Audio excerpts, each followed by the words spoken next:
आपण मोक्ष संकल्पना बघत होतो. मोक्ष संकल्पनामध्ये आपण चार्वाक दर्शनामध्ये मोक्षाबद्दल त्यांचे काय विचार आहेत ते आपण काल बघितलं. काय विचार आहेत थोडस 1-2 मिनिटांमध्ये रिव्ह्यू आपण घेऊया. काय बरं चार्वाकांचे विचार आहेत पटापट सांगायचे जे काय आठवतंय ते. चार्वाकांच्या मॅडम, मते नास्तिक दर्शन आहे. चार्वाकांच्या ते मते लोकायत दर्शन म्हणून प्रसिद्ध आहे. प्रत्यक्षाशिवाय दुसरं कुठलं प्रमाण मानत नाही. ते जे दिसतं तेच खरं असं मानतं. मोक्षाचे विचार मोक्ष चार्वाकांच्या मते मी म्हणजे शरीर, आत्मा नाही. आणि त्याच्यानंतर आकाश सोडून उरलेली 4 तत्व त्यांनी मानलेली आहेत: पृथ्वी, जल, वायू आणि अग्नी. आणि त्याने एक उदाहरण आपलं दिले की ते अर्थ आणि काम हे 2च पुरुषार्थ मानतात. बरं, मोक्ष मिळणं म्हणजे काय? मुख्य राहिलं ना. देहाचा नाश झाला म्हणजे मोक्ष. बरोबर, देहाचा नाश झाला म्हणजे मोक्ष. याच्यापासून मुक्ती काय वेगळी नाहीये.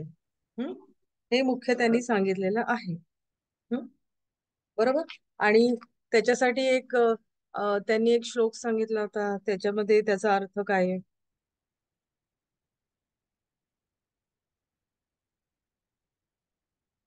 चार्वाकांची संकल्पना त्याच्यातून दिसून येते.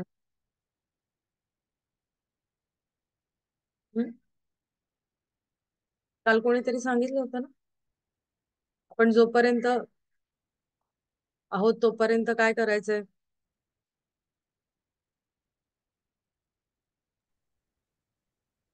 खाऊन पिऊन व्यवस्थित आनंदात राहायचं आहे. हम्म. आणि काय? कर्ज काढा. कर्ज काढा आणि तुपरोटी खा. हा, कारण का देहाचा नाश झाल्यानंतर काय आपल्याला म्हणजे इथे सगळं सोडून जायचंय, नंतर काही येणार नाही हो आपल्या ना.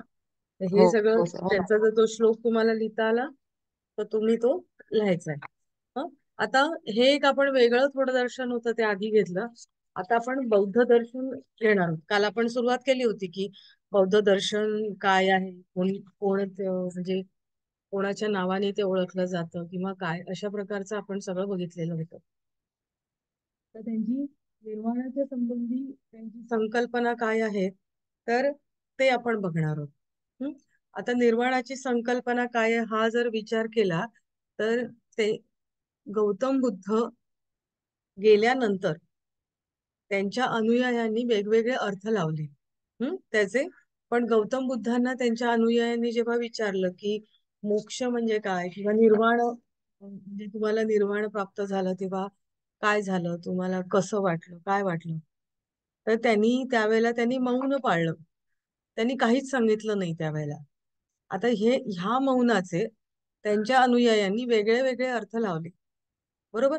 तर ज्या वेळेला म्हणजे धर्माप्रमाणे निर्वाण याची संकल्पना ज्या वेळेला विचारली जाते तर त्यावेळेला तुम्हाला या म्हणजे कन्स्ट्रक्ट करणार. तर त्याच्या म्हणजे बौद्ध दर्शनामध्ये त्यांनी जे त्यांच्या अनुयायांनी जी काही मतं सांगितलेली आहेत ती मतं तुम्हाला त्याच्यामध्ये लिहायला लागणार आहे. त्याच्यानंतर त्यांनी निर्वाणाचे मार्ग सांगितलेले आहेत. म्हणजे आर्य अष्टांग मार्ग आपण ते पुढे घेणार आहोत. पण आर्य अष्टांग म्हणजे त्यांनी 4 आर्य सत्य सांगितली आणि आर्य अष्टांग मार्गाचा अवलंब केला तर तुम्ही निर्वाणाच्या स्थितीपर्यंत जाऊ शकता असं त्यांनी सांगितलंय. तर ते आपण त्याच्यामध्ये सांगायचंय. आणि त्याच्यानंतर हिनायन आणि महायान त्यांनी हे जे 2 पंथ त्यांनी जे काही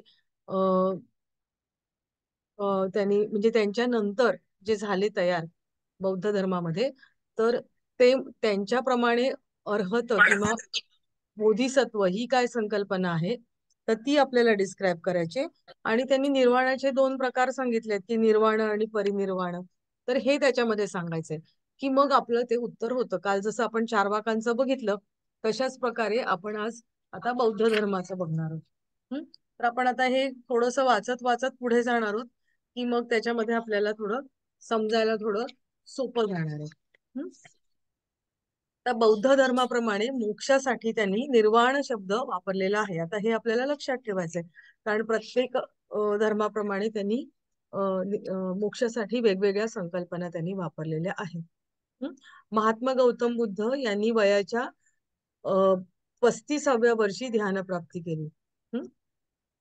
हे पण तुम्हाला लक्षात ठेवायचं की कितव्या वर्षी त्यांना म्हणजे मोक्षाची प्राप्ती झाली, म्हणजे 35व्या वर्षी त्यांना झाली. आपण ज्ञानप्राप्ती, ध्यान नाही, ते ज्ञानप्राप्ती पाहिजे. त्यानंतर त्यांना जेव्हा निर्वाणाविषयी विचारण्यात आलं तेव्हा त्यांनी मौन पाळलं. ते मौन राहिले, काहीच बोलले नाही ते. निर्वाण कसं असतं, काय असतं, तेव्हा काय वाटलं वगैरे, किंवा त्या प्रोसेसमध्ये त्यांना काय वाटलं, त्या क्षणी त्यांना काय वाटलं किंवा काय, याच्याबद्दल त्यांनी काहीच सांगितलं नाही. परंतु त्यांनी काय सांगितलं की त्याच्यानंतर त्यांचं जे काही व्याख्यान झालं, त्याच्यानंतर ते काही बोलले, त्यावेळेला त्यांनी काय सांगितलं की या निर्वाणाची जर प्राप्ती करून घ्यायची असेल तर तुम्ही आर्य अष्टांगाचा मार्ग अवलंबला पाहिजे, असा त्यांनी उपदेश केला. पण प्रत्यक्ष निर्वाण कसं असतं, काय असतं, हे त्यांनी काहीच सांगितलं नाही. आणि म्हणून त्यांचे जे नंतर अनुयायी होते, शिष्य होते, तर त्यांनी काय केलं, त्यांनी आपापल्या म्हणजे बुद्धीप्रमाणे किंवा त्यांनी त्याचे अर्थ वेगवेगळे लावले. त्यांची मतं वेगळी वेगळी आहेत. तर आता ती कोणती मतं आहेत तर ते आपण बघणार आहोत. आता आपण बघतो की एखादा दिवा आहे, तर दिव्याची ज्योत आहे, तर दिव्याची ज्योत स्टेडी असते त्यावेळेला कसं असतं, आपण प्रत्येकाने दिव्याची ज्योत बघितलेली आहे, तर ती स्टेडी असते. त्यावेळेला ती पूर्ण प्रज्वलित असते आणि त्याच्यानंतर ती ज्या वेळेला विझते, मग त्या ज्या वेळेला विझते तर त्यावेळेला कसं असतं, स्थिरता असते किंवा ती ज्योत स्थिर असते. त्याच्यानंतर ती कधी कधी आपल्याला कशी दिसते, वारा आला किंवा काय आला तर ती हलताना दिसते आपल्याला, हो की नाही. तसे आपल्या मनामध्ये जे विचार आले तर ती आपल्याला, आपले मन पण अस्थिर होतं. तर त्यांनी काय म्हटलेलं आहे की गौतम बुद्धाचे, की त्यांनी निर्वाण याचा अर्थ काय लावला की म्हणजे दिव्याचं विझणं जे असतं ना, तसा त्यांनी त्याचा अर्थ लावलेला आहे. आणि म्हणजे निर्वाण झाल्यानंतर आत्म्याची जी निश्चल अवस्था असते, तर त्याला त्यांनी ज्योतीची उपमा दिलेली आहे. आत्म्याची जी निश्चल अवस्था असते तेव्हा निर्वाणाच्या नंतर, तर त्याला त्यांनी ज्योतीची उपमा दिलेली आहे. आणि ही ज्याप्रमाणे दिव्याची ज्योत ही जशी वारा आला की कायम अस्थिर असते, फडफडत असते, आणि ती विझवल्यानंतर मात्र तिला परम निश्चलता प्राप्त होते, त्याप्रमाणे आत्मा हा निर्वाणाच्या आधी प्रत्येक दर्शनामध्ये आपण आधी ज्या वेळेला बघितलं त्यावेळेला काय सांगितलं की दुःखाचा आत्यंतिक नाश झाला पाहिजे, बरोबर. दुःखाचा नाश करायचा आणि मगच तुम्हाला मोक्षप्राप्ती होते. तर त्यांनी काय म्हटलेलं आहे की आपल्याला संसारामध्ये जी काही दुःख आहे तर ती कशी आहे, दुःखांनी, काम, वासना यांनी आपलं जे काही आयुष्य आहे तर ते भरलेलं आहे. आणि मग ही म्हणजे ज्या वेळेला दिव्याचं विझणं असतं तर त्यावेळेला काय होतं की हे सगळं जे दुःख आपल्या आयुष्यात आलेलं आहे तर त्याचा आत्यंतिक नाश होतो, त्या सगळं निघून जातात, त्या दुःख निघून जातात, आणि त्यावेळेला ते निर्वाण आहे असं त्यांनी म्हटलेलं आहे. मग आता जर असं म्हटलं तर त्याचा दुसरा अर्थ काय होतो की म्हणजे जर असं असेल तर थंड होणे, आपण शीतल होणे असं त्याचा अर्थ घ्यायला पाहिजे, असं त्यांचं म्हणणं आहे काहींचं. का तर तुमच्या आयुष्यातनं दुःख निघून गेलेलं आहे, तुमच्या त्या ज्वाळांचा नाश झालेला आहे. तर मग काय आहे की त्याचा अर्थ शीतल असा घेतला पाहिजे. कारण का निर्वाणाच्या अवस्थेमध्ये तुमचे क्रोध, लोभ, दुःख, अज्ञान ह्यांच्या सगळ्या ज्या ज्वाळा आहेत, म्हणजे हे सगळे जे काही आपल्या आयुष्यामध्ये असतात, तर ते निर्वाणाच्या अवस्थेत आपल्याला काही ते जाणवत नाहीत. त्यामुळे ती जी कशी अवस्था आहे तुमची की त्यावेळेला तुम्हाला सुख आहे, दुःख तुमचं पूर्ण गेलेलं आहे, तुमच्या इच्छा, कामना, वासना सगळं संपलेलं आहे. मग ती जी अवस्था निर्वाणाची आहे तर त्या अवस्थेमध्ये रोहिणीजी तुमचं म्यूट करता का प्लीज. ओके. तर त्या अवस्थेमध्ये ती अवस्था तुम्हाला खूप सुख देणारी आहे, म्हणून त्यांनी परम सुखदायक अवस्था असं म्हटलेलं आहे. आणि म्हणून आपल्याला धम्मपाद आहे तर त्याच्यामध्ये काय म्हटलेलं आहे, निब्बानम म्हणजे निर्वाण, परम सुखम म्हणजे ती सुखाची, परम सुखाची अवस्था आहे असं म्हटलेलं आहे. निर्वाण ही काय आहे, परमसुखाची अवस्था आहे. का परमसुख आहे तर त्यावेळेला तुमच्या आयुष्यातलं दुःख, काम, पूर्ण जे काही दुःख आहे, इच्छा आसक्ती ज्याच्यानी जे जे काही निर्माण होतं ते सगळं दुःखाचा नाश झालेला आहे. म्हणजे हे असे मत आपल्याला एक मत आपल्याला त्याच्यामध्ये दिसून येतं. आता अजून काय सांगितलंय तर काही बौद्ध लोकांनी काय म्हटलंय की निर्वाणानंतर जर आत्म्याचं अस्तित्व आहे ते पूर्णपणे नष्ट होतं असं त्यांनी म्हटलेलं आहे. ज्याप्रमाणे दिव्याची ज्योत नष्ट होते त्याप्रमाणे दुःख वासनांच्या जवळ नष्ट झाल्यावर आत्माही नष्ट होतो. त्याप्रमाणे दुःख वासनाच्या ओके असं काही लोक मानतात. कारण जोपर्यंत आत्मा आहे तोपर्यंत दुःखाचा अनुभव होतच राहणार. म्हणजे आत्मा आहे तर त्याला दुःखाचा अनुभव होतच राहणार.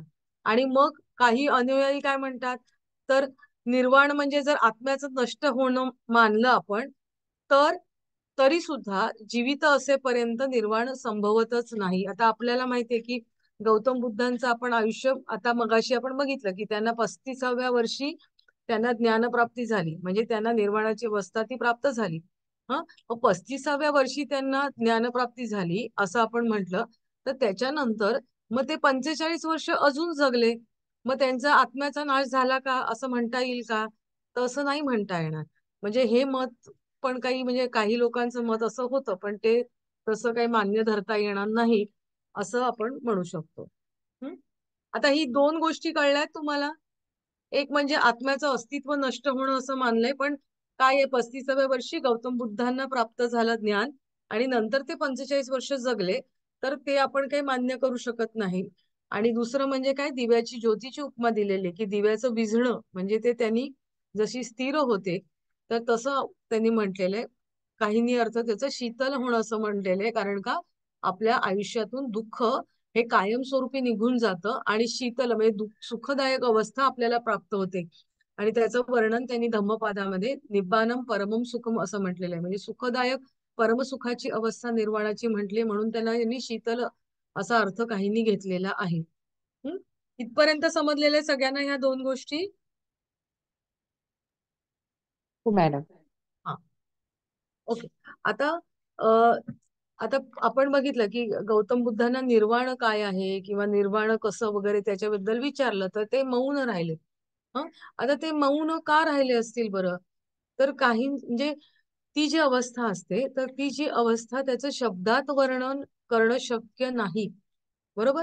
म्हणून त्यांनी म्हणजे कसं अवर्णनीय आहे म्हणजे वर्णन करता येत नाही आणि वर्णन करण्यासाठी शब्द पण लागतात. अनिर्वचनीय आहे शब्द पण नाहीये ते तुम्हाला डिस्क्राईब करण्यासाठी ते कशी अवस्था आहे वगैरे असं त्यांनी म्हटलं. आणि त्याच्यासाठी त्यांनी काय उदाहरण सांगितलं की एखाद्या आंधळ्या व्यक्तीला जर तुम्ही म्हटलं की रंग कसे आहेत वगैरे हा त्यांनी आधी बघितलेले असतील रंग आणि नंतर तो आंधळा झाला असेल ही गोष्ट वेगळी. पण एकदम ज्यांनी रंगच कधी बघितलेले नाहीयेत आणि अशा व्यक्तीला तुम्ही रंग हा कोणता रंग आहे आणि कसे असतात विचारलं तर तो सांगू शकणार नाही.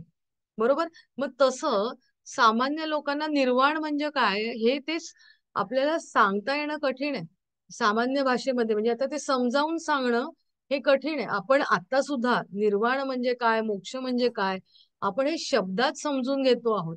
कारण त्या त्या दर्शनांनी तसं म्हणजे तुमचा मार्ग काय वगैरे त्यांनी ते सांगितलेलं आहे. पण ऍक्च्युअल जी अवस्था असते तर ती प्रत्येकाने साधनेनेच कमवायची असते आणि त्यावेळेलाच ती उमगते. बरोबर आहे की नाही. म्हणून त्यांनी असं म्हटलेलं आहे की सामान्य भाषेमध्ये ती स्पष्ट करणं कठीण आहे आणि म्हणून ते मौन राहिले असं काहींचं म्हणणं आहे. तर हे आपल्याला अ, सगळ्यांना म्हणजे हे तीन त्यांनी अनुयायांनी जे जे काय सांगितलं तर ते आपल्याला लक्षात ठेवायचं आहे. आता हे इथपर्यंत समजले सगळ्यांना. बरं कोण सांगेल ह्या तीन कोण सांगेल मला बरं. चला पटापट. मी समोर स्क्रीनवर आणते पण बोला तुम्ही कारण बोलाल तर तुम्हाला सांगता येईल. थोडक्यात तुम्हाला काय समजलंय ते सांगायचंय. नाहीतर हा पेपर आहे ना कठीण आहे. ऑप्शनला सोडला जातो बऱ्याच वेळेला पण हा ऑप्शनला सोडू नका. समजलं ना तर लिहिणं खूप सोपं आहे. निर्वाण म्हणजे ज्योत विझाली की म्हणजे आत्मा शांत होते हे एकाने सांगितले बरोबर. ज्योतीचं उदाहरण. आणि दुसरं म्हणजे गौतम बुद्धाला 35व्या वर्षी मोक्ष प्राप्त झाले पण त्यांनी परत जगले म्हणजे हम्म मोक्ष मिळणं म्हणजे आत्मा नाश होतो असं नाही. हम्म. आणि तिसऱ्या ह्याच्यात मोक्षाबद्दल सांगताच येत नाही, म्हणजे मोक्ष हे शब्दाने सांगता येत नाही आलं हम्म. तरी. अवर्णनीय आहे, अ, अनिर्वचनीय आहे, म्हणजे हे दोन शब्द तुम्ही त्याच्यामध्ये म्हणायचे. बरोबर. आणि पहिल्या याच्यामध्ये तुम्ही सांगू शकता कशी अवस्था आहे, निर्वाण ही कशी अवस्था आहे, धम्मपाद मध्ये सांगितलंय. परम परमस सुखाची. निब्बानम, निब्बानम म्हणजे निर्वाण, निर्वाण परमसुख म्हणजे सुखकारक अवस्था आहे, त्यामुळे ती म्हणजे शीतल होणं असंही त्यांनी अर्थ घेतलेला आहे. बरोबर.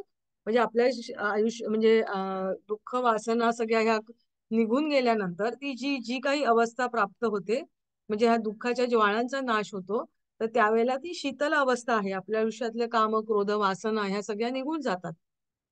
तर ते पण तुम्ही त्याच्यामध्ये म्हणजे थोडक्यामध्ये तुम्हाला समजलेलं आहे आणि सगळ्यांना समजलं आहे असं मी धरून चालते. बरोबर आहे ना? हो मॅडम. हा. ओके. चला आता आता गौतम बुद्धांनी आपण बघितलं की त्यांनी काय सांगितलंय, 4 आर्य सत्य सांगितले. मला वाटतं हे आपण शाळेमध्ये पण शिकलो. हा, 4 आर्य सत्य आणि अष्टांग मार्गाचं त्यांनी उपदेश केलेला आहे. त्यांना ज्या वेळेला ज्ञानप्राप्ती झाली आणि त्यावेळेला त्याच्यानंतर त्यांनी ज्या वेळेला प्रवचन त्यांनी दिली, तर त्यांनी ते धर्मचक्र प्रवर्तनाच्या वेळी असं त्यांनी म्हटलेलं आहे ते त्यावेळेला त्या त्यांनी जी काही उपदेश करत गेले त्याच्यानंतर, तर त्यावेळेला त्यांनी 4 आर्य सत्य कोणती सांगितली, काय माहितीये का, कशाबद्दल सांगितली? दुःखाबद्दल 4 आर्य सत्य. हा, त्यांचं म्हणणं की आयुष्य हे दुःख आहे, म्हणजे दुःखच आहे, सगळं आयुष्य त्यांनी दुःखच भरलेलं आहे. आणि त्यांना असं का वाटलं, आपल्याला ती गोष्ट पण माहितीये गौतम बुद्धांची, हो की नाही? माहितीये ना काय आहे ती गोष्ट? गौतम बुद्ध हे लहानपणापासून म्हणजे राजपरिवारातच वाढले. त्यांच्या वडिलांनी त्यांना हेतू पुरस्पर बाहेर जाऊ नाही दिलं, आणि जेव्हा ते त्यांच्या राजवाड्याच्या बाहेर पडले तेव्हा त्यांनी दुःख, वृद्धावस्था आणि मरण पाहिलं. त्याच्यामुळे मग त्यांना असा विचार आला, म्हणजे हे दुःख काय आहे नेमकं, आणि त्याच्याबद्दल मग त्यांनी दुःख म्हणजे काय पुढे आणि त्याचा नाश नाश झाला पाहिजे, कसा नाश करता येईल किंवा हे त्यांनी शोधून काढण्यासाठी ते घराच्या बाहेर पडले. बरोबर आहे. आणि मग म्हणजे त्या दुःखाचा शोध घेत घेत घेत ते राहिले आणि त्याच्यानंतर त्यांना वयाच्या 35व्या वर्षी त्यांना ज्ञानप्राप्ती झाली. कुठल्या वृक्षाखाली झाली बरं?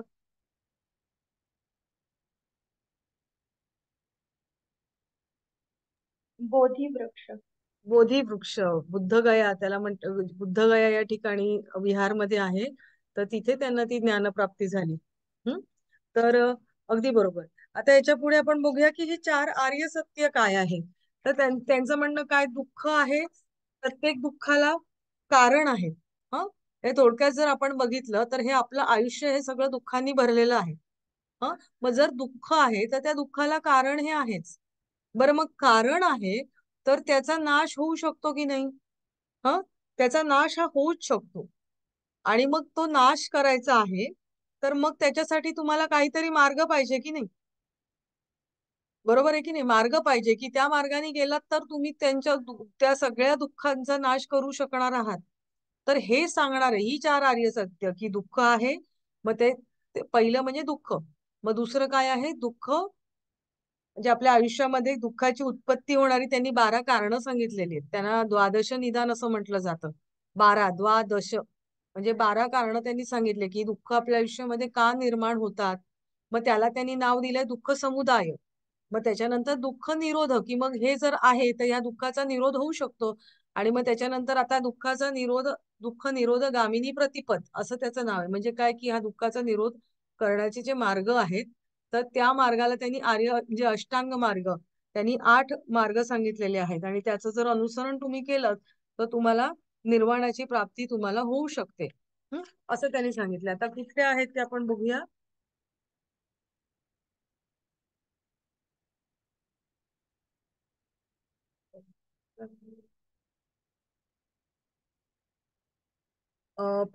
पहिलं जे आहे दुःख, गौतम बुद्धांनी सांगितलेलं पहिलं आर्य सत्य आहे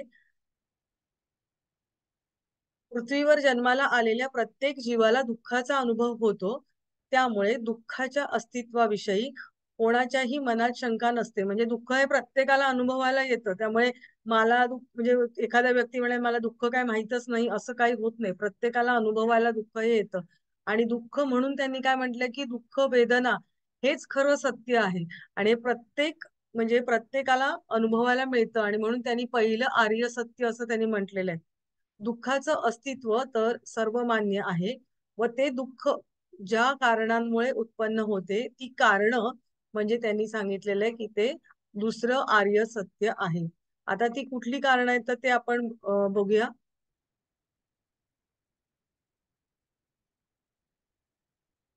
एक मिनिट काय झालं. ओके. सगळ्यांना स्क्रीन दिसते ना. हो मॅडम. हो. ओके.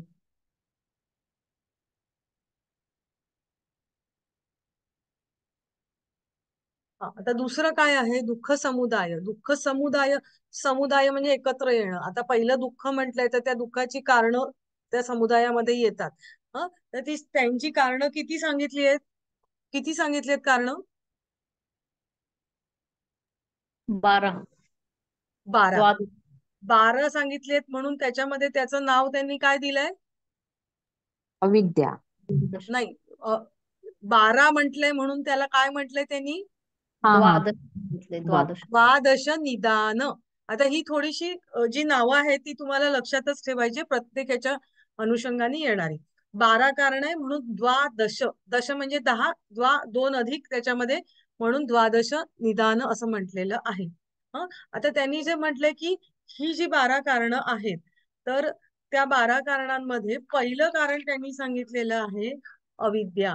तर ते म्हणतात काय की हे जे सगळं जे काही चक्र आहे तर ही जे कारण त्यांनी जी सांगितली आहे त्याचं सगळं मूळ काय आहे तर अविद्या. कुठल्याही दर्शनामध्ये जा अविद्या हे मूळ कारण सांगितलेलं आहे. त्यापासून क्रमाक्रमाने इतर कारणांची उत्पत्ती होऊन दुःखाची निर्मिती करणाऱ्या 12 कारणांची एक साखळीच तयार होते. आणि मग आता कुठली ती द्वादश निदान ते आपण बघणार आहोत की एकातून दुसरं, दुसऱ्यातून तिसरं, तिसऱ्यातून चौथं हे असं सगळं निर्माण होतं. ही कारणं आहेत त्याची. आणि त्याचं मूळ कारण म्हणजे काय अविद्या किंवा अज्ञान असं त्यांनी म्हटलेलं आहे. आता याच्यातली आपण ती बघूया 12 कारणं कोणती आहेत.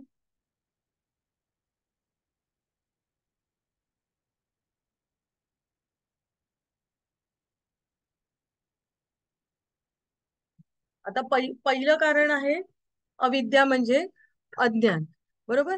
आणि आणि एक अजून सांगायचं की ही जी 2 कारणं आहेत तर ह्या 2 दुव्यामधला संबंध आहे ना तर त्याला अजून एक वेगळं नाव आहे. ते कोणाला माहित आहे का. ही जी 2 कारणं आहे त्याला अजून एक नाव आहे. आपण निदान म्हटलंय. ही 12 त्यांनी ते म्हणजे ह्या 2 जे दुःखाची कारण म्हणजे कारण जी दिलेली आहेत तर त्यांना जो जोडणारा दुवा आहे ना त्याला त्यांनी निदान म्हटलेलं आहे. तर ह्याला एक दुसरं नाव आहे ते म्हणजे काय माहितीये प्रतित्य समुत्पाद. हे नावं तुम्ही लक्षात ठेवायचे. प्रतित्य समुत्पाद.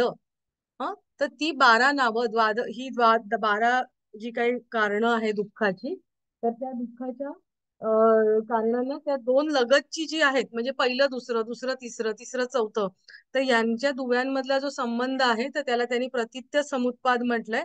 आणि प्रत्येक दुव्याला त्यांनी ते निदान असं नाव दिलेलं आहे. तर आता आपण जर बघितलं की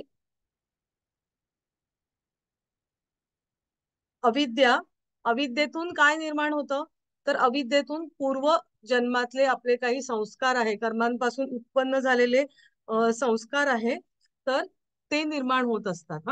मग त्याच्यानंतर पुढे काय आहे हे ना हे डिस्क्राईब करायचं म्हटलं तर हे याच्यावरती खूप काही बोलता येईल.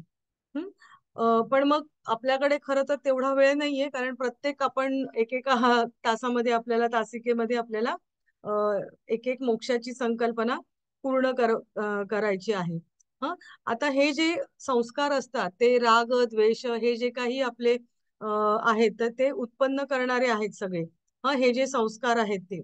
मग त्याच्यानंतर काय होतं तर विज्ञान. विज्ञान म्हणजे काय?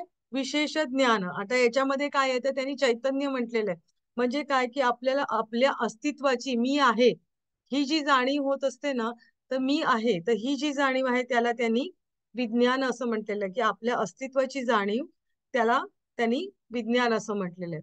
मग त्याच्या पुढचा जो काही कारण आहे, निदान आहे, तर त्याचं नाव आहे नाम रूप. म्हणजे शरीर आणि मन याचं मिळून त्याला म्हटलेलं आहे नाम रूप.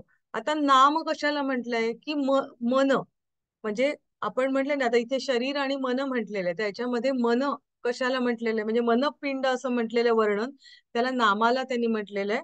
आणि रूप म्हणजे आपण कसं दिसतो, तर त्याला त्यांनी शरीर पिंड असं म्हटलेलं आहे. मग त्याच्यानंतर येतात षडायतन. म्हणजे आपण जर एखादा सहा षडायतन म्हणजे काय? षड म्हणजे सहा. तर त्याच्यामध्ये सहा कुठल्या कुठल्या गोष्टी येतात, तर एक म्हणजे मन आणि पाच इंद्रिय असं मिळून आपलं जे काही शरीर बनलेलं आहे ना, तर ते मन आणि पाच इंद्रिय मिळून त्यांनी षडायतन असं म्हटलेलं आहे. मग त्याच्यानंतर जे येतं निदान, ते येतं स्पर्श. तर आपले जे इंद्रिय आहेत, आता मन झालं, पाच इंद्रिय झाले. मग आता इंद्रियांचा संपर्क कशाशी येतो? आपलं प्रत्येक इंद्रिय कशाशी कनेक्टेड असतं? इंद्रियांचं काम काय आहे? इंद्रियांचं काम काय आहे?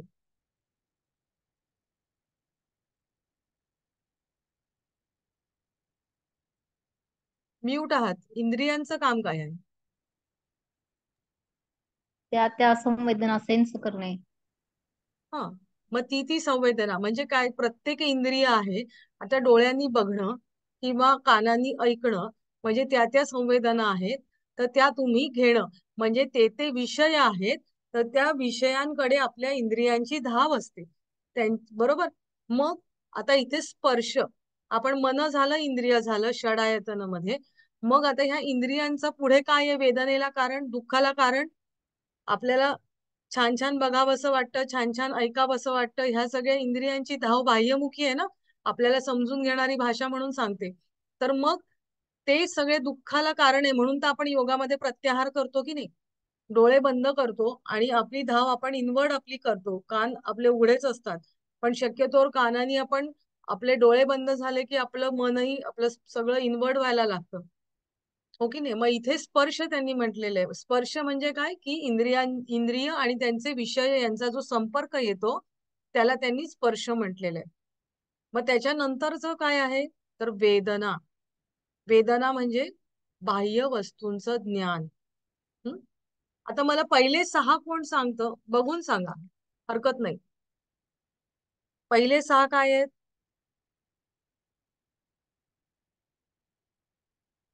पहिले सहा काय आहेत?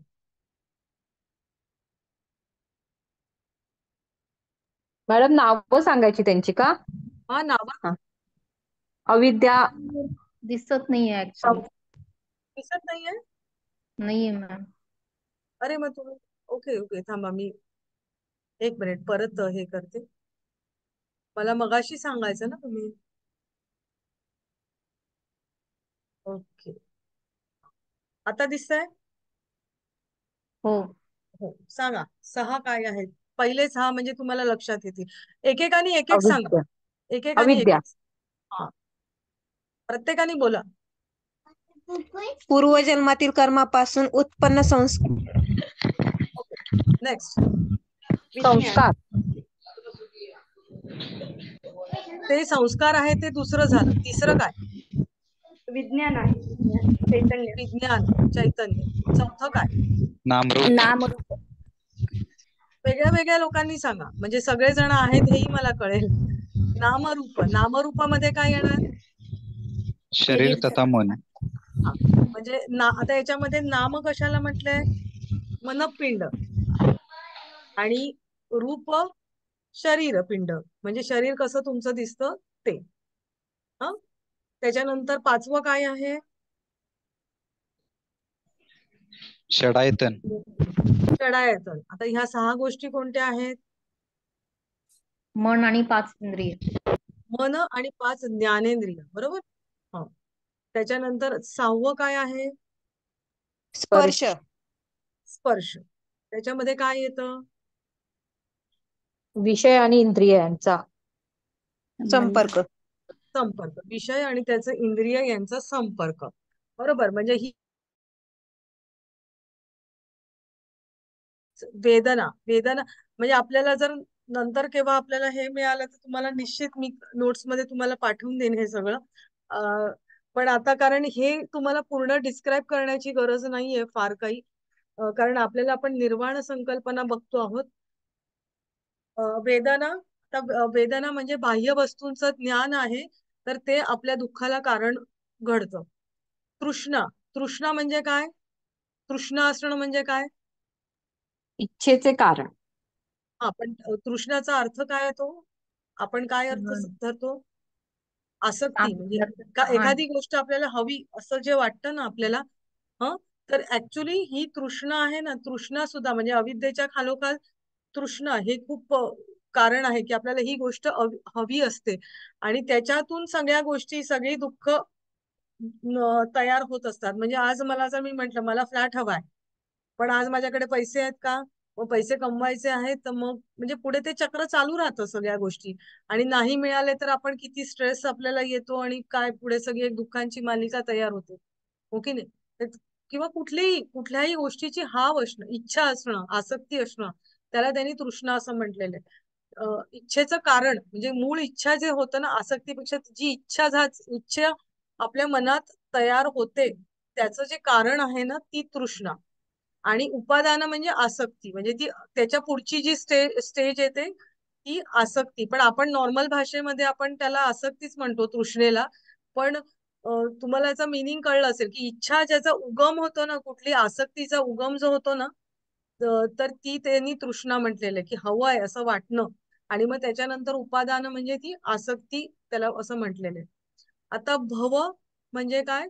की पुनर्जन्मासाठी कारणीभूत असलेली कर्म. म्हणजे आपण आपलं मागचं जे बॅगेज घेऊन येतो आणि पुन्हा जन्म घेतो, तर ते जी कर्म आहेत ना, तर ती जी पोटली आहे तर त्याला म्हटलेलं आहे भव.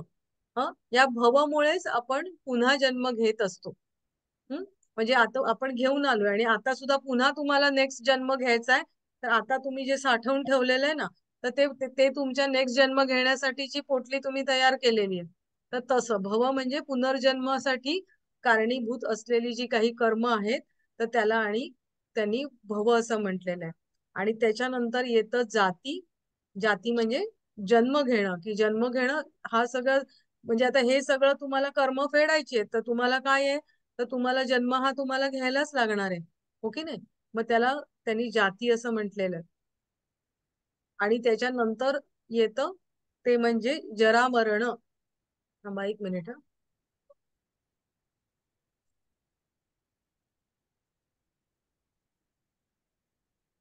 खाली का जात नाही? हा, पुढचं म्हणजे जरा मरण. जरा म्हणजे काय? वृद्धत्व. आणि मरण म्हणजे मृत्यू, माणूस मरतो. तर अशा प्रकारे त्यांनी ही वेगवेगळी कारणं सांगितले की तुम्हाला ह्या सगळ्या म्हणजे आपण शरीर म्हटलं तरी ते शरीर मेल्यानंतर आपल्याला दुःख आहे की नाही? बरोबर आहे की नाही?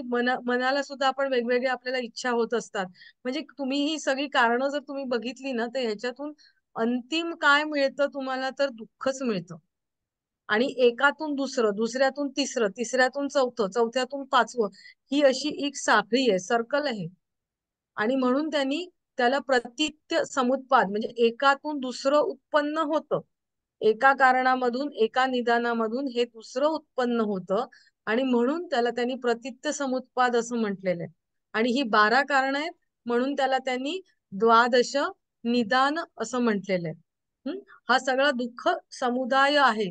आपल्याला आयुष्यामध्ये जे काही दुःख आहे, तर ते कशामुळे येतं? तर ह्या 12 कारणांमुळे दुःख येत असतं. आता मला आपण 6 बघितली. 6 कोण? पुढची 12 सांगायचे. 7 ते 12. 7वं कुठलं आहे? वेदना. नाही. वेदना म्हणजे काय? बाह्य वस्तूंचं ज्ञान. मग त्याच्यानंतर तृष्णा कृष्णा इच्छेचे कारण. आता बाह्य वस्तूंचं ज्ञान म्हणजे काय की तुम्हाला आपल्याला सुख दुःखाचा अनुभव आपण घेत असतो की नाही, हो की नाही? मग ते त्या सुख मिळणं आणि दुःख म्हणजे सुख आलं तर त्याच्या मागोमाग दुःख येतच, बरोबर? मग ते तुम्हाला दुःखाला कारणच आहे ना. सुख काय कायम टिकून राहतं का? नाही राहत, नाही. हो की नाही? आणि दुःख असेल तर दुःख आहेच परत. आणि सुख आलं तरी आपण म्हणतो ते काही जास्त काळ टिकणारं नाहीये. म्हणजे दुःख अंतिमतः दुःखच आहे हे त्यांना त्याच्यातून समजावून सांगायचंय की सुख दुःखाचा अनुभव यामुळे येतच असतो. हम्म. मग पुढचं काय? वेदना झाल्यानंतर काय? तृष्णा. तृष्णा हम्म. आणि हे सगळ्या इच्छेचं कारण असतं. मग ह्या जर मेन तुम्ही तृष्णेचा नाश केला ना की मग सगळ्याच गोष्टीचा नाश होतो. इच्छेचा उगम जिथे होतो की नाही की आपल्याला हे हवं, त्या गोष्टीचाच तुम्ही नाश केला तर तुम्हाला बाकीची सगळी जी साखळी आहे ना ती ब्रेक करता येते. कारण त्याच्यातून मग ही गोष्ट हवीशी वाटणं, मग त्याच्यासाठी तुम्ही कर्म करायला लागता, मग त्या कर्म ती तुम्हाला पुनर्जन्मासाठी पुन्हा जन्म घेण्यासाठी कारणीभूत ठरतात. मग जन्म घ्यायला लागतो तुम्हाला, मग जन्म घेतला की तुम्हाला वृद्धत्व आहे, मग वृद्धत्व आलं की तुम्हाला मरण आहेच. म्हणजे अशा प्रकारे ही जी साखळी आहे ही तुमची चालू राहते. हा, ठीक आहे. वेदना झालं, तृष्णा झालं, मग त्याच्या पुढे काय? उपादान. उपादान. त्याच्या पुढे भव भव म्हणजे काय? पुनर्जन्म. पुनर्जन्मासाठी कारणीभूत असलेली कर्म. बरोबर. मग आता भव, मग ती कर्म तुम्ही घेऊन आलात, मग ती कर्म उपभोगण्यासाठी तुम्हाला काय करायला लागणार आहे? जन्म घ्यायला लागणार आहे. मग त्याला काय त्यांनी म्हटलेलं आहे? जाती जाती. म्हणजे जातीनंतर पुढे काय येणार आहे? जन्म झाला, मग जरा तुम्हाला अंतिम दुःख काय येणार आहे? जरा मरण जरा जरा मरण. जरा म्हणजे काय? वृद्धावस्था अवस्था. जरा आणि म्हणजे मरण म्हणजे माणूस आणि मरण म्हणजे मरण. मरण. मरण. आता परत एकदा मला 12 सांगता पटापट. आता बाकीच्या सगळ्यांनी सांगायचे ना, एकाने एकच सांगायचंय फटाफट. पहिलं काय आहे? अविद्या अविद्या दुसरं संस्कार. पूर्वजन्मातील कर्मापासून उत्पन्न होणारे संस्कार. तिसरं काय आहे? विज्ञान चैतन्य. चौथं बाकीचे आहेत ना? नामरूप शरीर आणि मन. बरोबर. पाचवं षडायतन. षडायतन म्हणजे काय? काय काय येणार त्याच्यात? मन 6 आणि गोष्टी. मन आणि पंचेंद्रिय. हा, त्याच्या पुढचं काय? स्पर्श. हा, बरोबर. आता इंद्रिय आली म्हणजे त्याचा विषय येणार ना, बरोबर. मग स्पर्श म्हणजे इंद्रिय आणि त्यांचा संपर्क आला, बरोबर. मग त्याच्यानंतर मग आता इंद्रिय त्यांचा संपर्क आला की सुख दुःखाचा अनुभव येणार ना तुम्हाला, बरोबर. हो. मग ते काय येणार? वेदना. बाह्य नेक्स्ट 7वं वस्तूंचे काय आहे? बाह्य वस्तूंचे ज्ञान. मग 8वं काय आहे? कृष्णा तृष्णा म्हणजे काय? म्हणजे इच्छेचे कारण. इच्छेचे कारण. 9वं काय आहे? उपादान उपादान म्हणजे म्हणजे आसक्ती असणे. 10वं भव हो. म्हणजे काय? पुनर्जन्मासाठी कारणीभूत असलेली कर्म.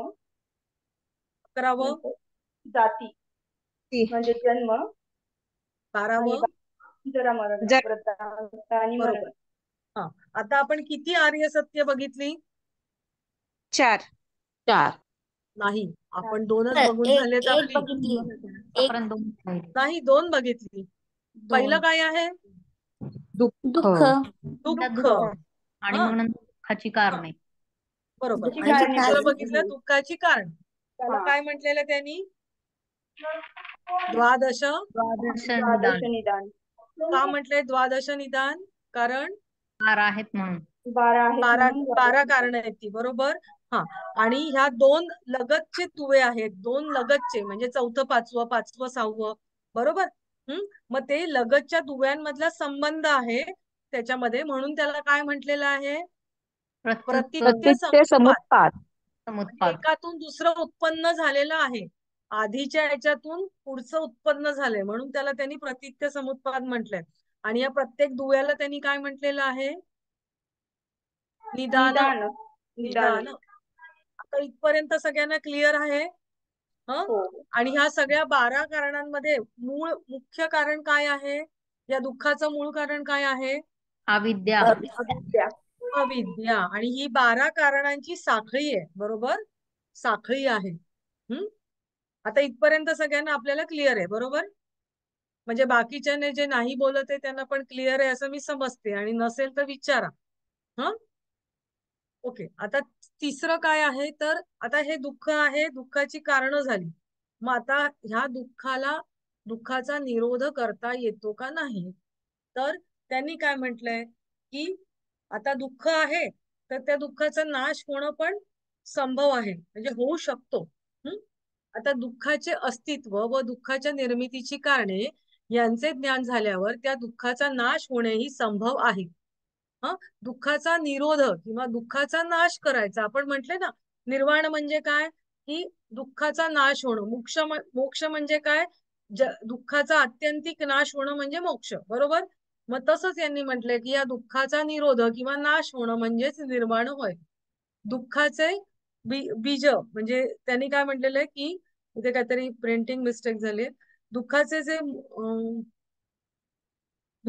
जे मूळ कारण आहे, तर त्या अविद्येचा नाश झाला की इतर कारणांचाही नाश होतो आणि त्याचं फळ काय होतं? तर निर्वाण प्राप्ती होते. तर हे बुद्धांनी सांगितलेलं तिसरं आर्य सत्य आहे. कळलं? की या दुःखाचा नाश होऊ शकतो. आणि दुःखाचा नाश झाला की तुम्हाला काय मिळणार आहे? काय मिळणार आहे दुःखाचा नाश मोक्ष. झाला की? मोक्ष. मोक्ष मिळणार. मोक्ष नाही, इथे आपण काय म्हणणार? निर्वाण. निर्वाण. निर्वाण. हा. आता मग त्यांनी काय म्हटलेलं, आता चौथं काय? चला, दुःख आहे, दुःखाची कारणं आहे, या दुःखाचा नाश पण होऊ शकतो. मग आता नाश होऊ शकतो तर कसं सांगा ना? मग त्याचं कसं सांगा, तर त्याचं उत्तर त्यांनी काय दिलंय की आर्य अष्टांग मार्गाचं अनुसरण करा. आता अष्टांग म्हणजे काय? 8 अंग येणार आहेत त्याच्यामध्ये, हो बरोबर आहे मॅडम, की नाही? 8 अंक. हो. अष्टांग योग आपण योगामध्ये म्हणतो 8 अंग आहेत, तसेच इथे सुद्धा 8 अंग त्यांनी सांगितलेले आहेत. आता त्याचं हे जे नाव आहे हे थोडं वेगळं आहे, ते लक्षात ठेवायचंय. दुःख निरोध गामिनी प्रतिपद, म्हणजे निरोध होण्याचा जो मार्ग आहे त्याला त्यांनी हे नाव दिलेलं आहे. दुःख मुक्तीचा मार्ग चौथे आर्य सत्य आहे. दुःखाचा समूळ नाश करण्यासाठी बौद्ध दर्शनामध्ये आर्य अष्टांग मार्गाचा उपदेश करण्यात आलेला आहे. या मार्गाचे अनुसरण केल्याने परमज्ञानाची प्राप्ती होऊन कैवल्याची, आता इथे कैवल्य म्हणजे इथे निर्वाणाची प्राप्ती होते. आता आर्य अष्टांग मार्ग म्हणजे काय, तर आपण तो बघूया. आता 8 अंग, त्याच्यातली 8 अंग कोणती कोणती आहेत, तर पहिलं म्हणजे काय, तर सम्यक दृष्टी. दुसरं काय? सम्यक. सम्यक म्हणजे योग्य, या अर्थाने तिथे सम्यक. आता संकल्पना. आता संकल्पनामध्ये तुम्ही नोट डाऊन करून घ्यायचं तर करून घेऊ शकता. याच्यामध्ये त्यांनी काय म्हणलेलं आहे की आता संकल्प ते कसे असतात, मनात येणारे विचार कसे असले पाहिजेत, इच्छा कशा असल्या पाहिजेत, चांगल्या असल्या पाहिजेत की नाही. म्हणून मग त्यांनी काय म्हणलंय, शुभ आकांक्षा म्हणजे चांगल्या तुमच्या मनामध्ये इच्छा आल्या पाहिजेत. शुभ कामना म्हणजे प्राणी मात्रांवर दया करावे किंवा अशा प्रकारच्या ज्या काही इच्छा आहेत तर त्या सम्यक संकल्प मध्ये येऊ शकतात. आता संकल्प म्हणजे मनामध्ये तुम्ही आधी सम्यक योग्य तुम्ही बघणं, मग त्याच्यानंतर तुमचं संकल्प, मग म्हणजे मनामध्ये येणारे विचार, मग त्याच्यानंतर काय, सम्यक वाक. वाक म्हणजे काय? वाक म्हणजे काय? वाचा. बोलणे. वाचा किंवा बोलणं, बरोबर. मग आता बोलणं कसं असलं पाहिजे मला सांगा, तुम्हीच सांगा कसं बोललेलं पाहिजे. योग्य बोलणे. मधुर. योग्य. योग्य आणि काय? खरे बोलणे. खरे बोलणे म्हणजे खोटं बोलायचं नाही, सत्यवचन, बरोबर, खरं बोलायचं. आणि काय? खरं बोल. दुसऱ्याची सम निंदा करायची नाही. म्हणजे हे तर आपल्याला पण लक्षात ठेवायला पाहिजे की 2 माणसं बोलता आहेत तर तिसऱ्या माणसाबद्दल बोलायचं नाही, बरोबर. मग तिसऱ्या माणसाबद्दल तुम्ही नाही बोललात तर परनिंदा टाळता येईल. टाळता येईल की नाही.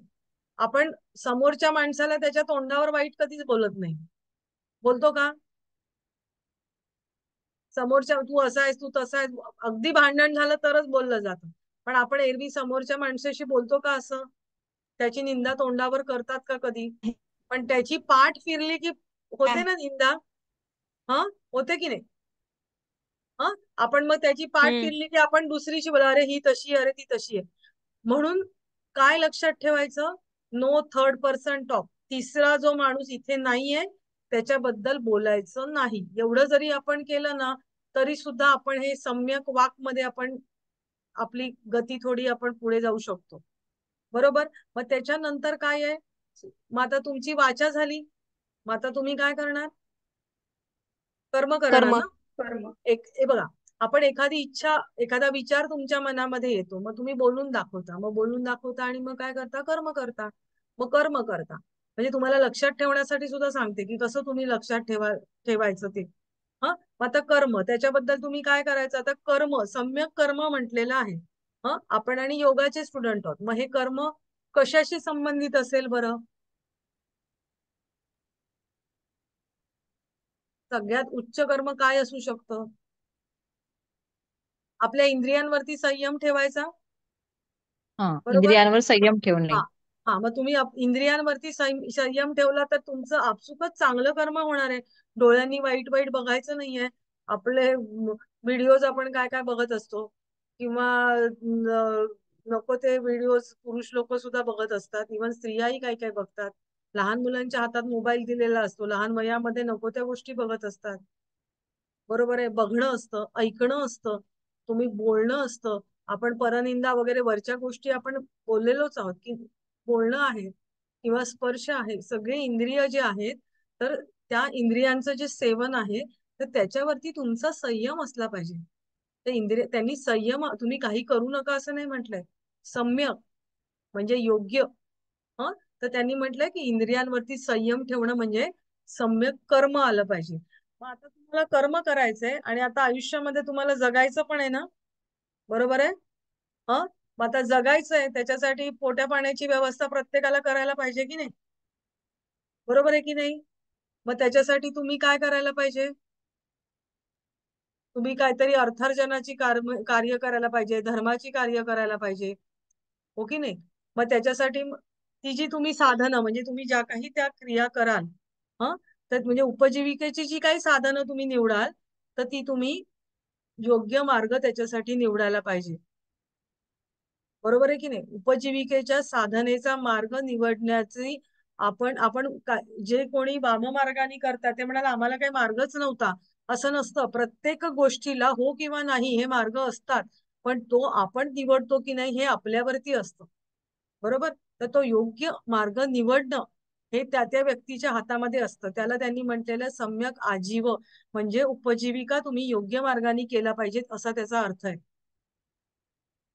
हे तुम्ही लिहून घ्या, याच्यामध्ये लिहिलेलं नाहीये. मग त्याच्या पुढचं काय आहे? सम्यक, सांगा बरं काय लिहिलंय? व्यायाम हा, म्हणजे प्रयत्न. व्यायाम म्हणजे प्रयत्न. म्हणजे आता तुम्ही जर म्हटलंय की मला अर्थार्जन करायचंय, हा, योग्य मार्गाने करायचंय, मग त्याच्यासाठी मला प्रयत्न करायचे. हा, मग आता तुम्ही वरचा जर सगळे बघितले, सम्यक दृष्टी, संकल्प, वाक, कर्म आणि आजीव किंवा हे, तर त्याच्यामध्ये तुम्हाला हे सगळं तुम्हाला जर साधायचं असेल तर तुम्हाला काय करायला पाहिजे की तुमच्या मनातले जे काही वाईट विचार असतील तर ते काढून तुम्हाला त्याच्या ठिकाणी चांगल्या विचारांचं रोपण करायला पाहिजे की नाही. त्याच्यामध्ये शुभ विचार तुम्ही घालायला पाहिजे की ह्या गोष्टी आपोआपच तुमच्या चांगल्या होणार आहेत की नाही, हो की नाही? म्हणजे तुम्हाला जर चांगल्या मार्गाने उपजीविका करायची तर आधी तुमचा विचार इथे यायला पाहिजे. बरोबर. मग जर वाईट विचार आला असेल तर त्या ठिकाणी वाईट बोलायचं तर नाही, आधी मी चांगलं बोलायचंय, मी याच मार्गाने जाणार आहे, तर म्हणजे तो विचार तुम्ही करायला पाहिजे. ते तसे प्रयत्न तुमच्याकडून घडले पाहिजे. मनातले दुर्विचार काढून त्या ठिकाणी शुभ विचारांचं रोपण तुम्ही करायला पाहिजे. मग त्याच्यानंतर येतं काय? काय येतं 7वं? सम्यक स्मृती. हा, आता सम्यक स्मृती. स्मृती म्हणजे काय? स्मृती म्हणजे काय? पूर्वी घडलेली गोष्ट आठवली. स्मरण. स्मरण. हा, म्हणजे स्मरण स्मरण. होणं. मग हा, आता तुम्ही स्मरण. कशाचं स्मरण ठेवायचंय? आता याच्यामध्ये त्यांनी आता बुद्ध धर्म आहे, आता बौद्ध धर्माने काय सांगितलंय म्हणजे त्यांनी दुःख म्हणजे हे सर्व जीवन काय आहे हे त्यांनी दुःख हेच अंतिम सत्य मानलेलं आहे म्हणजे दुःखमय आहे. हे सर्व क्षणिकम क्षणिकम असं त्यांनी म्हटलेलं आहे म्हणजे सर्व हे क्षणिक आहे. ह किंवा ह्या ज्या गोष्टी त्यांनी ज्या काही मांडलेल्या आहेत त्यांच्या धर्माने मांडलेल्या आहेत तर ह्याचं तुम्ही स्मृती सगळी तुम्ही ठेवली पाहिजे. आणि हे जे सगळ्या गोष्टी आपल्याला करायच्या आहेत तर त्याच्यासाठी तुम्ही प्रयत्नशील सतत राहणे हे तुमच्या स्मृतीमध्ये तुम्ही ठेवायचंय की नाही. याचं स्मरण तुम्हाला ठेवायचंय. हे सगळं कोण करणार आहे तुम्हीच करणार आहात की नाही. मग हे तुम्ही करणार आहात तर हा जो मार्ग निवडलेला आहे तर हा सारखा सारखा तुमच्या मनामध्ये घोळला गेला पाहिजे तुमच्या स्मृतीमध्ये राहायला पाहिजे. त्याच्यानंतर मग काय आहे लास्ट सम्यक समाधी. सम्यक समाधी किंवा एकाग्रता. बरोबर एकाग्रता म्हणजे समाधी. आता हे जे 8 मार्ग ही अष्टांग मार्गाची लास्ट एंड आहे की परिणिती अंतिम तुम्हाला काय प्राप्त होतं त्याच्यातून तर समाधी. आणि त्यांनी काय म्हटलंय की ध्यानाच्या या 4 अवस्था त्यांनी सांगितलेल्या आहेत. तर ह्या 4 अवस्था ध्यानाच्या 4 अवस्थांमधून जर मनुष्य गेला तर मग त्याच्यामध्ये चित्तामध्ये त्याला खूप शांतता अनुभवायला येते. आणि तीच त्यांची समाधीची अवस्था त्यांनी म्हटलेली आहे. त्याच्यात त्यांनी समाधीच्या 4 वेगवेगळ्या स्टेप्स सांगितलेल्या आहेत. तर त्या त्यांनी ध्यानाच्या 4 अवस्था सांगितलेल्या आहेत. त्याच्यातून गेलं तर तुम्हाला समाधीची अवस्था प्राप्त होते असं त्यांनी सांगितलंय. म्हणजे हे तिथे त्यांनी हे 8 मार्ग सांगितलेले आहेत. त्याला म्हणायचं अष्टांग मार्ग. तर चौथं काय आपलं चौथं काय आहे मला सांगा आर्य सत्य. दुःख चौथा निरोधक प्रतिपद. दुःख निरोध गामिनी प्रतिपद. आता दुःख निरोध गामिनी प्रतिपद याच्यामध्ये तिसरं आलं दुःख निरोध आलं म्हणजे तुम्हाला तिसरं लक्षात ठेवायची गरजच नाही. डायरेक्ट चौथं लक्षात ठेवा. पहिला शब्द त्याच्यामध्ये आलेला आहे तिसरा. या दुःखाचा नाश तुम्हाला होऊ शकतो. आणि तो झाला की मग तुम्हाला काय होतं तुम्हाला निर्वाणाची प्राप्ती होते. बरोबर. आणि दुःखाचं बीज मूळ काय आहे तर अविद्या आहे. बरोबर. त्याचा नाश झाला की अविद्येचा नाश झाला की तुम्हाला आपोआप निर्वाण त्याचं फळ मिळतं. मग त्याच्यासाठी त्यांनी मार्ग सांगितलाय तो चौथा दुःख निरोध गामिनी प्रतिपद. मग ही 8 मार्ग अष्टांग मार्ग ही ह्या मार्गाचा जर तुम्ही अवलंब केला तर काय मिळणार आहे तुम्हाला काय निर्वाण. मिळणार निर्वाण. मग ते निर्वाण. 8 मार्ग कुठले आहेत सांगा. सम्यक दृष्टी, हम्म सम्यक संकल्प, हम्म सम्यक वाक, हम्म सम्यक कर्म, हम्म सम्यक आजीव, सम्यक व्यायाम, सम्यक हम्म स्मृती, सम्यक समाधी. बरोबर. आणि तुम्ही त्याच्या पुढे लिहून घेतलं ना म्हणजे काय ते हो हो तुम्ही लिहिलंय ना काय. ओके. हो हो. आता म्हणजे इथे त्यांनी आर्य अष्टांग म्हणजे आपण 4 आर्य सत्य वगैरे सगळं संपवलंय. दुःखाचं कारण बरोबर. तिसरं काय दुःख काय निरोध. दुःख निरोध. दुःख निरोध. आणि चौथं काय दुःख अष्टांग निरोध मार्ग. गामिनी प्रतिपद. आता दुःख समुदायामध्ये काय तुम्ही डिस्क्राईब करणार आहात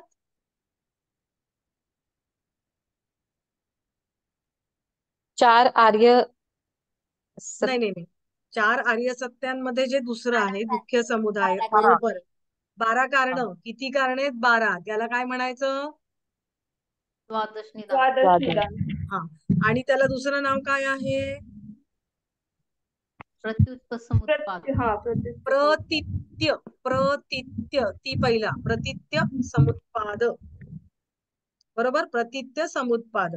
आणि प्रतित्य समुत्पाद म्हणजे काय 2 ज्या लगतच्या ज्या काही कड्या आहेत ना 2 लगतचे जे दुवे आहेत त्याच्यामधला जो संबंध आहे तर तो त्याच्यामध्ये दाखवलेला आहे.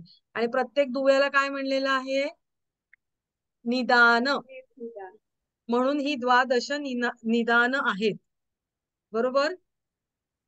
आणि मग त्याच्यानंतर दुःख निरोध आणि मग त्याच्यानंतर दुःख निरोध गामिनी प्रतिपद. आता त्याच्यामध्ये तुम्ही काय डिस्क्राईब करणार आहात म्हणजे हा दुःख निरोध गामिनी प्रतिपद म्हणजे काय म्हणजे काय दुःखाचा निरोध कसा करायचा ते सांगितले. बरोबर, म्हणजे तो मार्ग कसा सांगितलाय? आर्य अष्टांग मार्ग हा, सांगितलाय. अष्टांग मार्ग. मग ह्या 8 गोष्टी तुम्हाला याच्यामध्ये सांगायच्या आहेत. आता कळलं इथपर्यंत सगळ्यांना? इथपर्यंत हो सगळ्यांना कळलंय?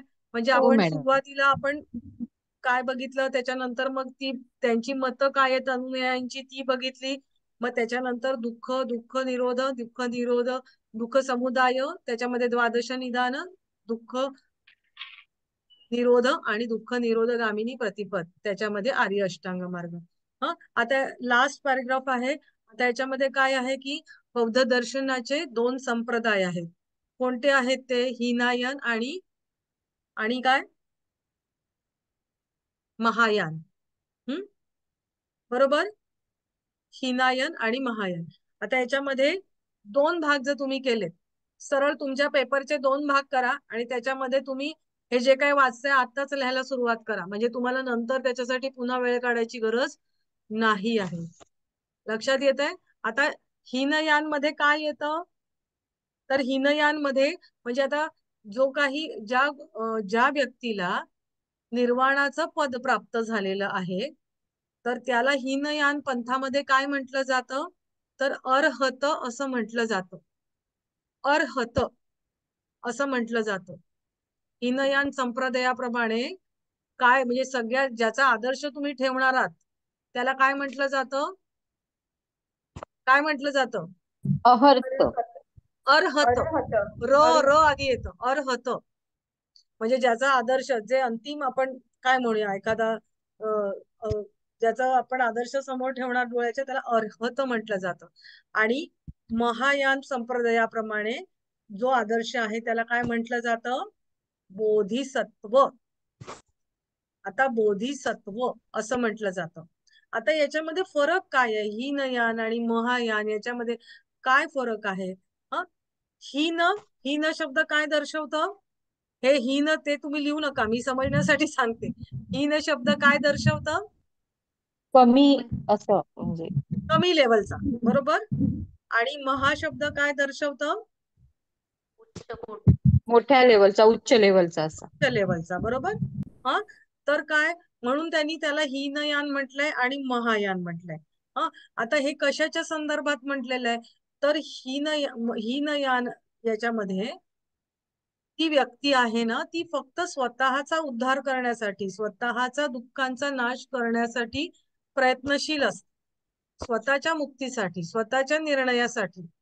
म्हणजे फक्त ती स्वतःपुरतं बघते. आलं लक्षात?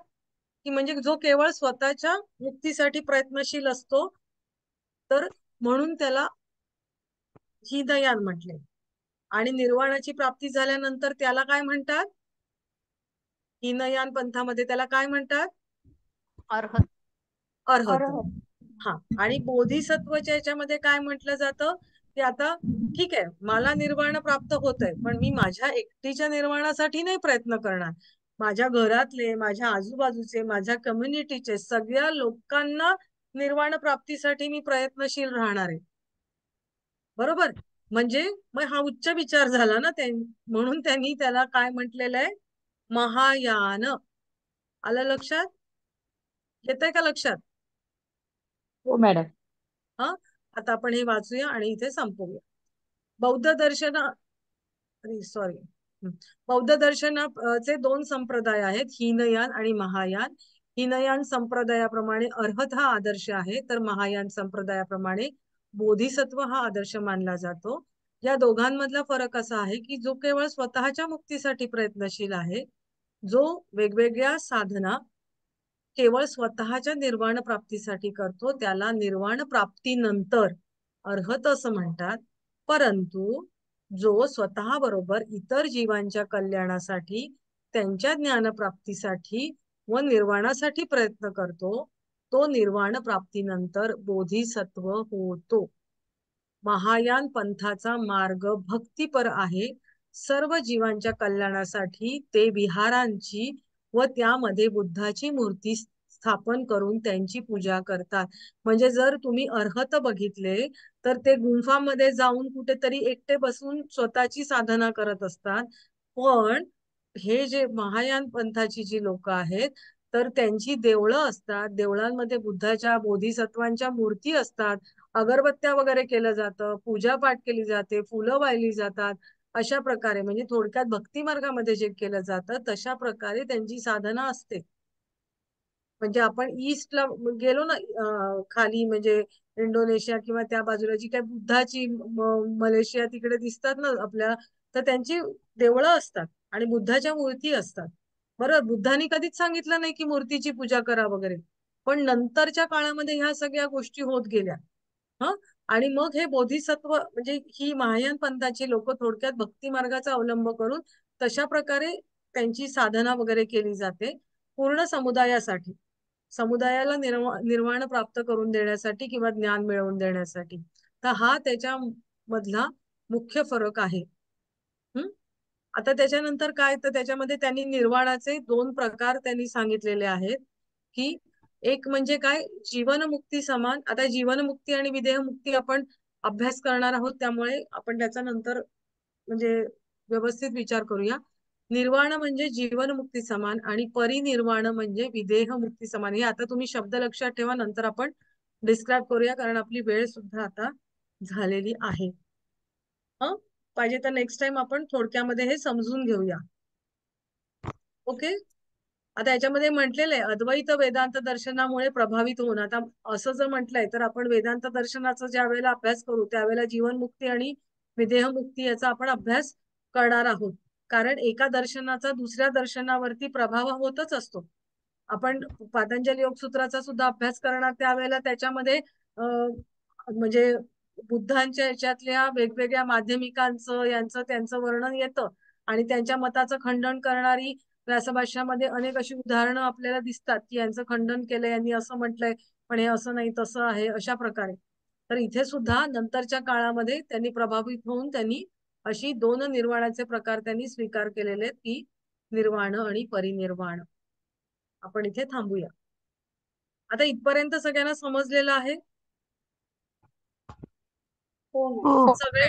आता ही जी 2-3 व्हिडिओज ओपन आहे त्याच्याशिवाय सगळ्यांना समजलेलं आहे? जरा व्हिडिओ ओपन करून दाखवता का, कोण कोण आहेत प्लीज? Very good. शुभांगी ताई, रोहिणी, बाकीचे? समजलं मॅडम. कल्पना ताई आहेत ना? मला जरा चेहरे दाखवा ना एकदा. आपण वर्षभर आपण असणार आहोत हे टर्म बरोबर, तर कोण कोण कोण आहेत जरा दिसू दे की. नाही पिरियड जरा जरा व्हिडिओ ओपन करता का? 1 मिनिट, अर्धा मिनिट. नाही, काय का सांगते तुम्हाला, मी आता फर्स्ट इयर समजून गेलो ना माझं. व्हिडिओ बंद केला तर, मी व्हिडिओ बंद केला तर चालेल का? का नाही चालणार? सर रेकॉर्डिंग बंद करा ना. मी व्हिडिओ बंद केला तर चालेल का? नाही. का नाही चालणार? चालायला हवा. चालायला हवा की नाही? आपले गुरुजी आपले स्वतःच बोलत असतात आणि तुमचे सगळ्यांचे व्हिडिओ बंद असतात. इतकं छान ते सांगत असतात, मी काल ऐकत होते.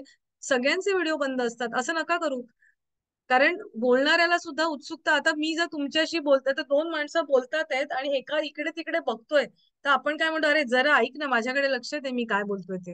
हो की नाही? तर तुम्ही ठीक आहे, घरात काही कामं करत असाल, ऑफिसमध्ये असाल, काहीही असू दे, म्यूट राहा, पण व्हिडिओ जरा ओपन ठेवा, की मग बोलणाऱ्याला सुद्धा उत्साह येतो की बाबा आहेत समोर ऐकणारे. हो की नाही? ठीक आहे, थांबूया इथे. हरिओम. हरिओम मॅडम.